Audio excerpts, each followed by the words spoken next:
नमस्कार sir. Sir से भाई जी, क्या शुभ नाम है जी आप जी का? मेरा नाम पप्पू राम बिकुंदिया सर। मैं जोधपुर का रहने वाला हूँ और हमें प्रेजेंट है मैं जोधपुर ज़िले में रहता हूँ और मैं जो प्रॉपर है जो नागौर डिस्ट्रिक्ट में हमारा गोटन गांव है वहाँ के रहने वाला हूँ मैं। सर क्या काम करते हैं आप? अभी मैं पाली के अंदर एक सौजी सिटी ग्राम पंचायत आती है, वहाँ पे मैं कंप्यूटर ऑपरेटर का काम करता हूँ। सर परम संत सतगुरु रामपाल जी महाराज की शरण में आने से पहले आप कौन सी भक्ति करते थे? पहले तो सर जी मैं देवी देवता को मानता था, जैसे रामदेव जी है, जगदम्बा है और जो बोलाराम जी महाराज है, कुछ 3-4 देवी देवताओं को मैं मानता था। तो सर जो भक्ति आप करते थे देवी देवताओं की, उससे आपको क्या लाभ मिलता था? जी उससे अभी तक तो कुछ लाभ हुआ नहीं मैंने, कि जब मेरे बीमारी मेरे अंदर आई थी तो मैंने बहुत कोशिश की थी कि भाई मेरे ठीक हो जाए, लेकिन देवी देवता मैंने यहाँ पे जाके चरण स्पर्श किए, सब कुछ किया, लेकिन मेरे तो 1% भी फर्क नहीं पड़ा। सर परम संत सतगुरु रामपाल जी महाराज की शरण में आप कैसे आए? सर जी मेरे ससुराल वाले लगभग हमारे जो मेरे साला जी है, मेरे सासू जी है, साला जी की मिसेज है और मेरे मम्मी है, जो लगभग हमारे यहाँ पे सतगुरु महाराज जी के भक्ति हैं, उसकी वजह से मैं यहाँ पे आया हूँ। सर सतगुरु रामपाल जी महाराज से नाम उपदेश लेने के बाद आपको क्या लाभ मिला? सर जी मेरे जैसे कि अभी जो गुरु पूर्णिमा गई थी ना, उससे 2 महीने पहले मेरे बीमारी हुई थी, तो मेरे जैसे कि हाथ सूजन आ गई थी और सबसे पहले क्या मेरे धीरे धीरे कमर में दर्द हुआ था। मैं उससे मैं कंप्यूटर ऑपरेट का काम करता था, तो मैंने कहा नॉर्मल का कमर तो नॉर्मल बीमारी हो जाती है, तो मैंने डॉक्टर को चेक कराया, तो डॉक्टर ने कहा कि सर जी आपके रीढ़ की हड्डी के नीचे मांस फट गया है। मैंने कहा ठीक है सर, तो मैंने वापस से रिपोर्ट वगैरह जाँच करवाई, तो उसने मेरे को ट्रीटमेंट दिया, तो ट्रीटमेंट मतलब 2-3 दिन में ट्रीटमेंट लिया, कुछ भी फ़र्क नहीं पड़ा। मैंने कहा यार फ़र्क पड़ भी नहीं रहा है, फिर मैंने दूसरे डॉक्टर को चेक कराया, तो उन्होंने ये जांच करवाई थी कि सर आपकी रीढ़ की प्रॉब्लम है। तो जब लगभग मैंने जोधपुर के अंदर हाई पे जो भी डॉक्टर थे, तो 5-6 डॉक्टर को मैंने चेक करवा लिया, कुछ भी फ़र्क नहीं पड़ा। जैसे जैसे मैं ट्रीटमेंट वैसे वैसे मेरा दर्द बढ़ता जा रहा था, मेरा हार्ट टेंट हो गया था, मेरी गर्दन इधर बिल्कुल नहीं मुड़ रही थी, ना नीचे बैठ सकता था, और बैठता 2 आदमी मेरे को उठा के बैठाते थे, 2 आदमी मेरे को उठाते वापस उठाते थे। वो गर्दन ना तो इधर लाइट बिल्कुल भी नहीं हो रही थी, और ये राइट हैंड वाले हाथ है ना सर, ये बिल्कुल ऊपर नीचे नहीं हो रहा था।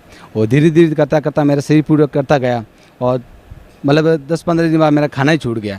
तो मैंने कहा अब डॉक्टर का इलाज होगा नहीं, फिर किसी मेरे दोस्त ने बताया कि आप ऐसे करो अहमदाबाद चले जाओ। फिर मैं अहमदाबाद गया, अहमदाबाद जाके डॉक्टर को मैं जांचा हुई रिपोर्ट सारी बताई, तो उन्होंने कहा भाई आपकी रिपोर्ट तो नॉर्मल है, लेकिन आपका ट्रीटमेंट बहुत लंबा चलेगा। मैंने कहा सर कितना दिन चलेगा?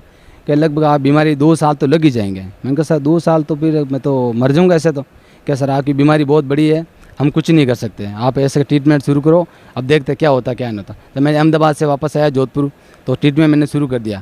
लगभग मैंने सप्ताह भर तक ट्रीटमेंट लिया, लेकिन जितने बढ़ता बढ़ता मेरे पाँव के अंदर और भी फैल गया, लगभग मेरा शरीर पूरा चकड़ीस गया। अब बीमारी बढ़ती जा रही, मेरे तो उल्टा टेंशन घुस के। मैंने कहा अभी क्या करूँ, रोटी भी नहीं खा पा रहा था, और धीरे धीरे करते करते यहाँ से गर्दन दर्द होने लग गई। गर्दन दर्द होते होते पानी गिरने में दिक्कत आ रही थी, खाना खाने में दिक्कत आ रही थी। तो मैंने अहमदाबाद डॉक्टर से वापस फ़ोन लगाया, मैंने कहा डॉक्टर साहब मेरी दिक्कत बढ़ती जा रही है। उन्होंने कहा सर टाइम तो लगेगा साल भर। तो मैंने कहा अभी क्या करें। आज जिस दिन एक साधु संत आए थे हमारे घर पे, उन्होंने मैंने बोला, मैंने कहा सर जी मेरी बीमारी क्या है? तो उन्होंने मेरे एक राय दी थी कि देखो सर अगर आपकी बीमारी डॉक्टर संबंधी बीमारी है, लेकिन टाइम तो लगेगा, लेकिन आप एक हमारा कहना मान। मैंने कहा सर बोलिए सर साहब आप बोलिए क्या करना है? तो उन्होंने कहा आप साधु संत या परमात्मा के शरण में जाओगे तो आपकी बीमारी का समाधान हो सकता है, बाकी अगर आप देवी देवताओं के पास चले जाओगे, अगर अपनी गर्दन काट कर रख दोगे ना, तो ये आपका इलाज नहीं होगा। तो उस दिन मेरे दिमाग में डाल ली, मैंने कहा परमात्मा शरण में जाना है। और बीमारी से पहले मैं एक बार यहाँ पे परमात्मा शरण में आया था, यहाँ देख के गया था, लेकिन उससे मैंने उपदेश नहीं लिए थे। मैंने कहा बाद में लूँगा। तो फिर मैंने मेरे सासू ने बताया कि आप जमीन साहब ऐसे करो, आप ना परमात्मा शरण चलो। और मेरे भी श्रद्धा थी कि मैंने कहा अपने सतगुरु रामपाल जी महाराज के शरण में मेरे को जाना है। तो जिस दिन मैं वहाँ से जोधपुर के नाइट को मेरी तबीयत ज़्यादा ख़राब हो गई थी, मॉर्निंग को मैंने इंडिका कार किराया करके जोधपुर से मेरे ससुराल बुरुंद आए थे। तो बुरुंदा से मेरी मिसेज और मेरे साला जी का साथ आए थे। तो जैसे ही मैं यहाँ पे आश्रम पहुँचा, यहाँ पे सतगुरु रामपाल जी महाराज आश्रम में, तो जैसे ही मैंने पाँव रखा तो मेरी ज़्यादा तबीयत ख़राब हो गई। मैंने कहा अभी क्या करें, और रात को के लेट आया था, तो आशीर्वाद मेरे को मिल नहीं पाया था। फिर मॉर्निंग को मेरा नंबर आया, तो जैसे ही गुरुजी ने मेरे को आशीर्वाद दिया, तो मेरा धीरे धीरे शरीर थोड़ा हल्कापन हो गया। अब दूसरे दिन में वापस मैं अपने जोधपुर चला गया। तो दिन को तो मेरा शरीर एकदम मतलब नॉर्मल रहता, नाइट को मेरी दिक्कत आती थी।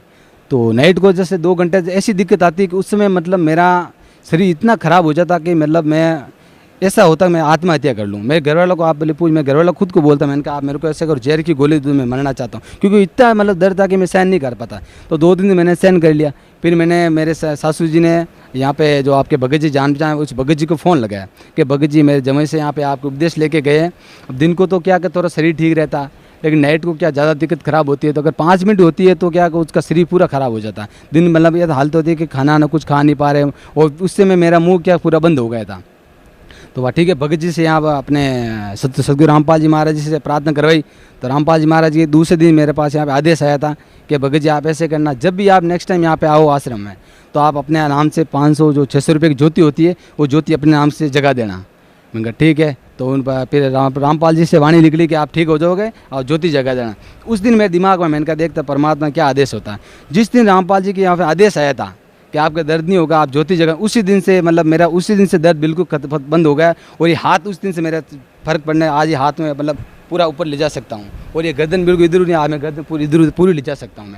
मैं चल भी नहीं सकता था, ना बैठ सकता। 2 आदमी मेरे को जिस दिन यहाँ पे गुरु पूर्णिमा में लेके आए थे, उस दिन मेरे को 2 आदमी उठा के लेके आए थे। और आज मैं अकेला जोधपुर से ट्रेन के अंदर बैठ के आया हूँ, उसमें ना तो बैठ सकता था ना खाना खा सकता था। आज मैं सदगुरु रामपाल जी महाराज की दया से, वो परमात्मा की दया से आज मैं भोजन कर सकता हूँ, और बोल भी सकता हूँ, और चल भी सकता हूँ, बैठ भी सकता हूँ। लगभग मेरे उस बीमारी से मतलब 95% मेरे आज फ़र्क पड़ गया है। अब सिर्फ 5% बचा, तो सदगुरु रामपाल जी महाराज की दया से वो भी फ़र्क पड़ जाएगा। और डॉक्टर ने मेरे को बोला 3-4 साल लगेंगे, और आप मेरे घर सदगुरु रामपाल जी महाराज जी परमात्मा की दया से आज मेरे सिर्फ 4 दिन के अंदर मैं खड़ा हो गया हूँ, 4 दिन के अंदर सिर्फ।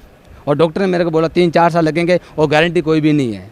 और उससे मेरे आत्मा कह रही थी मैं बचूंगा नहीं, लेकिन परमात्मा के शरण में जैसे आया, परमात्मा मेरा पूरा मेहर की, और मैं आज आपके सामने खड़ा हो गया हूँ साहिब।